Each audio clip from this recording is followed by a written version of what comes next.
Listen to me right now. I need you to stop everything you're doing and pay attention, because what I'm about to tell you could change the entire trajectory of your life. There are people in your circle right now, people you trust, people you care about, people you would do anything for, who are quietly, systematically, and deliberately playing with your emotions. They're not doing it openly. They're not announcing their intentions. They're doing it silently, strategically, and with surgical precision. And the worst part, you're letting them. I know it hurts to hear this. I know it challenges everything you believe about the people in your life. But I'm not here to make you comfortable. I'm here to wake you up.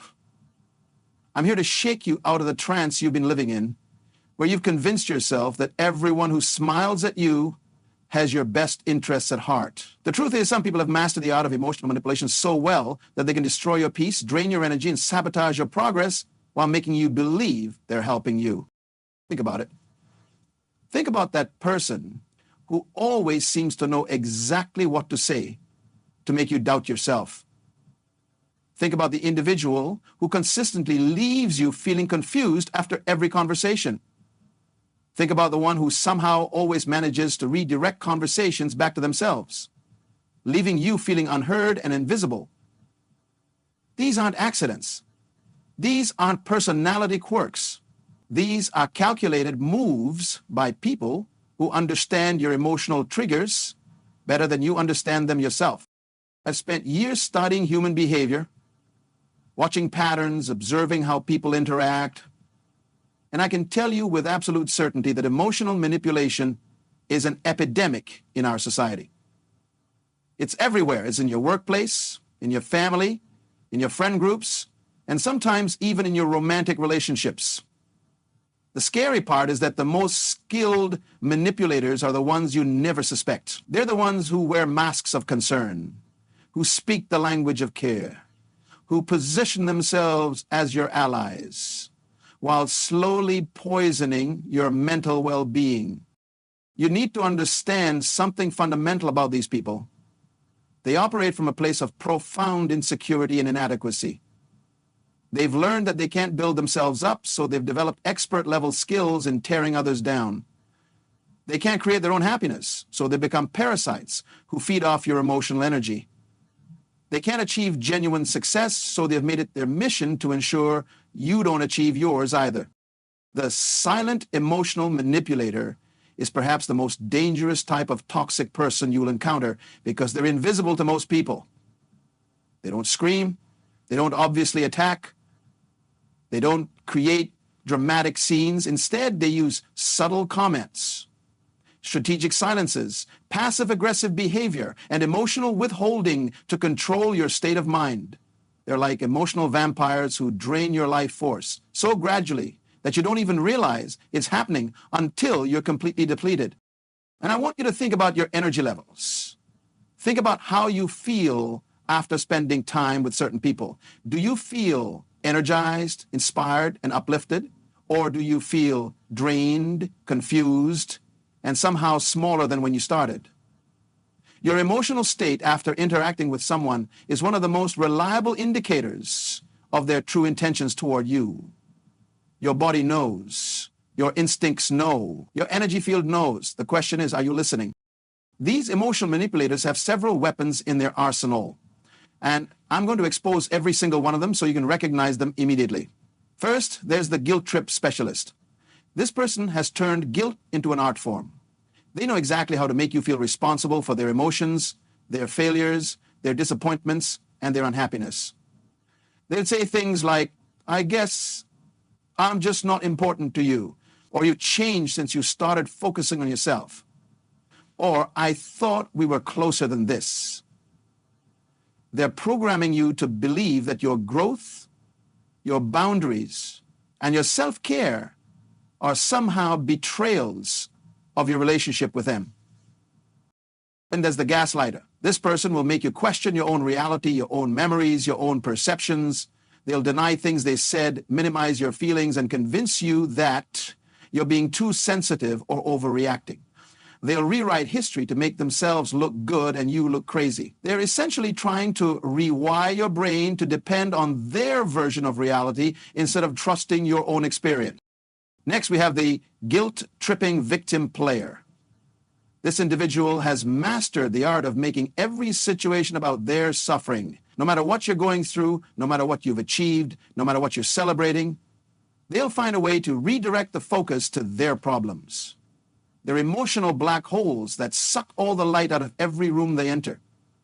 They don't want solutions to their problems because their problems are their identity. They want sympathy, attention, and most importantly, they want to ensure that you never feel too good about yourself for too long. The comparison manipulator is another type you need to watch out for. This person constantly compares you to others, but not in a way that motivates you. They do it in a way that diminishes you. They'll tell you about how someone else is doing better, achieving more, looking better, or living a more exciting life. Their goal isn't to inspire you to improve. Their goal is to make you feel inadequate and grateful for whatever scraps of validation they throw your way. There's also the conditional love provider. This person's affection, support, and approval come with strings attached. They love you when you're useful to them. They support you when you're not threatening their position. They approve of you when you're playing small and staying in your lane. The moment you start growing, succeeding, or outshining them, their love becomes conditional, their support disappears, and their approval turns into criticism. The silent treatment specialist uses withdrawal of attention and affection as a weapon. When you don't do what they want, when you set boundaries, when you disagree with them, they punish you with silence. They give you the cold shoulder. They make you feel like you've done something terrible when all you've done is stand up for yourself. They're training you to avoid conflict and compliance with their demands by making the emotional cost of disagreeing with them too high to bear. I need you to understand that recognizing these patterns isn't about becoming paranoid or suspicious of everyone. It's about developing emotional intelligence and self-protection skills. It's about learning to distinguish between people who genuinely care about your well-being and people who are using your emotions as tools for their own agenda. The most insidious part about silent emotional manipulation is that it happens gradually. It's like being slowly poisoned. One small dose of emotional toxicity isn't enough to kill you, but over time, these small doses accumulate and start affecting every aspect of your life. Your confidence erodes, your decision-making becomes clouded, your ability to trust your own judgment weakens, your energy depletes, your motivation suffers, your relationships with other people become strained because you're carrying the emotional baggage that these manipulators have loaded onto you. I've seen brilliant, talented, capable people reduced to shadows of themselves because they allowed emotional manipulators to remain in their lives. I've watched individuals with incredible potential sabotage their own success because they've been programmed to believe they don't deserve better. I've observed people stay in toxic situations year after year because they've been convinced that this is what loyalty looks like, that this is what love feels like, that this is what friendship requires. But here's what I want you to understand. Cutting off people who are playing with your feelings isn't cruel, it's not selfish, it's not mean, it's necessary. It's self-preservation. It's an act of self-love. It's taking responsibility for your own emotional well-being. You have not only the right, but the obligation to protect your energy, your peace of mind, and your emotional health. I know what you're thinking. You're thinking about that person who has good qualities too. You're thinking about the history you share. You're thinking about the good times. You're thinking about how they might change. You're thinking about how cutting them off might hurt them. Stop, right now.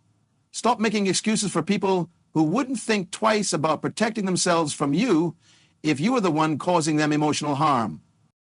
The people who are silently playing with your feelings are counting on your compassion, your loyalty, your forgiveness, and your hope that they'll change. They're banking on the fact that you're a good person who believes in giving people second chances, third chances, and infinite chances. They know that you'll rationalize their behavior, make excuses for their actions, and blame yourself for their treatment of you. But I'm here to tell you that your kindness is not meant to be a weapon that others use against you. Your compassion is not meant to be exploited by people who have no intention of reciprocating it. Your forgiveness is not meant to enable people to continue hurting you. Your hope for their improvement is not meant to become a prison that keeps you trapped in toxic dynamics. You need to develop what I call emotional discernment. This is the ability to distinguish between people who are temporarily struggling and people who are chronically toxic. It's the skill of recognizing when someone's behavior is a pattern rather than an isolated incident. It's the wisdom to understand when someone's actions are revealing their true character rather than reflecting a temporary lapse in judgment. People who are genuinely good for you will never make you question your worth. They will never consistently leave you feeling drained. They will never use your vulnerabilities against you. They will never punish you for growing. They will never make their love and support conditional on your compliance with their wishes. They will never use emotional manipulation as a tool to control your behavior. When you start setting boundaries with emotional manipulators, they'll escalate their tactics. They'll amp up the guilt trips. They'll increase the victim playing. They'll intensify the gaslighting. They'll make you feel like you're the villain for protecting yourself. This escalation is actually confirmation that you're dealing with a manipulator. A genuinely caring person would respect your boundaries and work to understand your perspective. I want you to pay attention to how people respond when you say no to them, when you decline their requests, when you set limits on what you're willing to do or tolerate, when you prioritize your own needs. The manipulators will make you feel guilty for having boundaries. They'll act wounded. They'll accuse you of being selfish. They'll question your loyalty. The genuine people in your life will respect your boundaries and appreciate your honesty. The genuine people in your life will respect your boundaries and appreciate your honesty. The truth is, emotional manipulators are afraid of your growth because your growth threatens their ability to control you. When you become more confident, more self-aware, more successful, and more emotionally healthy, you become harder to manipulate. You start recognizing their tactics. You stop falling for their games. You begin trusting your own judgment over their version of reality. This terrifies them because their power over you diminishes.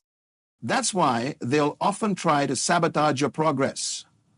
They'll minimize your achievements. They'll point out potential problems with your plans. They'll remind you of your past failures. They'll introduce doubt into your mind right when you're about to take a leap forward. They'll create drama and crisis that demand your attention right when you're focusing on your goals. This isn't coincidence. This is strategy. I need you to understand that cutting off people who are playing with your feelings isn't a one-time decision. It's a lifestyle. It's a commitment to yourself. It's a promise that you'll no longer allow anyone to compromise your emotional well-being for their benefit. It means being vigilant about who you allow into your inner circle. It means being selective about who gets access to your energy, your time, your attention, and your emotional resources. This doesn't mean becoming cold or closed off. It means becoming discerning. It means developing standards for how you expect to be treated. It means having non-negotiable boundaries that you enforce consistently. It means surrounding yourself only with people who add value to your life, who support your growth, who celebrate your success, and who treat you with genuine respect and care. The process of cutting off emotional manipulators will be uncomfortable. They won't go quietly. They'll try to reel you back in. They'll promise to change. They'll apologize dramatically. They'll remind you of all the good times. They'll make you feel like you're abandoning them. They might even recruit other people to pressure you into giving them another chance. Stay strong. Remember that their reaction to your boundaries is proof that those boundaries were necessary. I've learned that the people who get angry when you set boundaries are the exact people who are benefiting from you not having any. The people who accuse you of changing when you start prioritizing yourself are the people who are benefiting from your old patterns of people-pleasing and self-neglect. The people who call you selfish when you start protecting your energy are the people who are draining that energy for their own purposes.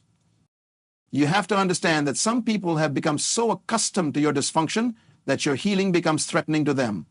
They've built their entire relationship with you around your weaknesses, your insecurities, your fears, and your willingness to sacrifice yourself for others. When you start healing, growing, and developing healthy boundaries, they lose their power over you. This is why they'll resist your transformation and try to pull you back into old patterns. The emotional manipulator in your life right now is studying you. They're learning your triggers. They're identifying your insecurities. They're mapping your vulnerabilities. They're figuring out exactly what buttons to push to get the reaction they want from you. They know when you're feeling lonely, so they show up with just enough attention to keep you hooked. They know when you're feeling insecure, so they offer just enough validation to make you dependent on their approval. They know when you're feeling guilty, so they pile on just enough additional guilt to manipulate your behavior. These people are emotional predators, and you are their prey. They've identified you as someone who can be controlled through emotional manipulation. They've recognized that you're empathetic, caring, loyal, and willing to sacrifice your own well-being for others. They see these beautiful qualities in you not as gifts to be treasured, but as weaknesses to be exploited. I want you to think about the last time you felt completely at peace. The last time you felt genuinely happy without any underlying anxiety or tension. The last time you felt confident in your decisions without second-guessing yourself. The last time you felt energized and excited about your life. How long has it been? If it's been a while, I guarantee you there's someone in your life who's contributing to that absence of peace, happiness, confidence, and energy. Your emotional state is not an accident. Your level of confidence is not random. Your energy levels are not just a matter of genetics or circumstances. These things are heavily influenced by the people you surround yourself with. If you're constantly around people who drain you, criticize you, manipulate you, and undermine you, it's impossible to maintain high levels of emotional well-being. The people who are silently playing with your feelings have convinced you that your reactions to their behavior are character flaws in you rather than natural responses to their manipulation. They've made you believe that you're too sensitive when you're actually responding appropriately to inappropriate treatment. They've convinced you that you're overreacting when you're actually underreacting to unacceptable behavior. They've programmed you to believe that their comfort is more important than your well-being. But I'm here to tell you that your feelings are valid, your perceptions are accurate, your instincts are reliable. If someone consistently makes you feel bad about yourself, there's a reason for that. If someone regularly leaves you feeling confused and drained, there's a purpose behind that. If someone constantly undermines your confidence and questions your judgment, that's intentional. Trust yourself. Your emotional responses are giving you valuable information about the people in your life. The hardest part about cutting off emotional manipulators is that they often present themselves as the victim when you finally stand up to them. They'll tell everyone who will listen about how badly you've treated them. They'll paint themselves as innocent and you as cruel. They'll recruit sympathy from mutual friends and family members. They'll create a narrative where they're the wounded party and you're the aggressor. This is what I call the final manipulation. It's their last attempt to control you through guilt and social pressure. They're hoping that the fear of being seen as the bad guy will be enough to bring you back into line. They're counting on your desire to be perceived as a good person to override your commitment to protecting yourself. Don't fall for it. The people who matter will see through their manipulation. The people who truly know you will understand why you had to create distance. And the people who choose to believe their version of events without hearing yours were never really on your side anyway. Your peace of mind is worth more than other people's opinions about your choices. I need you to understand that emotional manipulators are not broken people who need your help to heal. They're not wounded souls who need your patience and understanding to recover. They're skilled operators who have learned to use other people's emotions as tools for their own benefit. They know exactly what they're doing. They understand the impact of their behavior. They simply don't care about the damage they're causing because the benefits they're receiving outweigh any concern they might have for your well-being. This is why trying to change them, fix them, or help them see the error of their ways is a waste of your time and energy. You cannot love someone into treating you better. You cannot be patient enough to inspire them to respect you. You cannot be understanding enough to motivate them to stop manipulating you. Their behavior is a choice, and they'll only change it when the consequences of continuing become greater than the benefits they receive from manipulating you. The most powerful thing you can do is remove yourself as an option. Stop being available for their games. Stop responding to their manipulation tactics. Stop providing the emotional reactions they're seeking. Stop giving them access to your energy, your attention, and your emotional resources. When you're no longer available to be manipulated, they'll move on to someone else who is. I know this feels harsh. I know it challenges your beliefs about loyalty, forgiveness, and giving people chances, but I need you to understand that staying in toxic relationships isn't noble. Tolerating emotional abuse isn't virtuous. Allowing people to manipulate you isn't showing love. It's enabling destructive behavior and participating in your own emotional destruction. Real love, real friendship, real relationships are built on mutual respect, genuine care, honest communication, and reciprocal support. They don't require you to sacrifice your well-being for someone else's comfort. They don't demand that you silence your voice to avoid conflict. They don't ask you to shrink yourself to make others feel bigger. The people who belong in your life will celebrate your growth, not sabotage it. They'll support your dreams, not undermine them. They'll respect your boundaries, not violate them. They'll contribute to your peace, not disturb it. They'll add to your energy, not drain it. They'll build you up, not tear you down. As I continue speaking to you, I want you to think about the person who immediately came to mind when I started describing emotional manipulation tactics. That person whose name whispered itself in your consciousness the moment I began talking about people who play with your feelings. You know who they are. You've known for a long time. You've just been hoping that you were wrong, that you were overreacting, that things would somehow get better on their own. That person has been living rent-free in your head for far too long. They've been occupying emotional real estate that should be reserved for people who genuinely care about you. They've been taking up mental space that could be used for creativity, growth, and positive relationships. They've been consuming energy that could be directed toward achieving your goals and building the life you want. Every moment you spend trying to figure out their motives, decode their behavior, or predict their next move is a moment stolen from your own development. Every conversation you have with others about their latest manipulation tactic is energy that could be invested in your own progress. Every sleepless night you spend analyzing their words and actions is rest that your body and mind need to function at their best. The emotional manipulator in your life has trained you to focus more on their feelings than your own. They've conditioned you to prioritize their comfort over your well-being. They've programmed you to take responsibility for their emotions while neglecting your own emotional needs. This is not love. This is not friendship. This is emotional exploitation.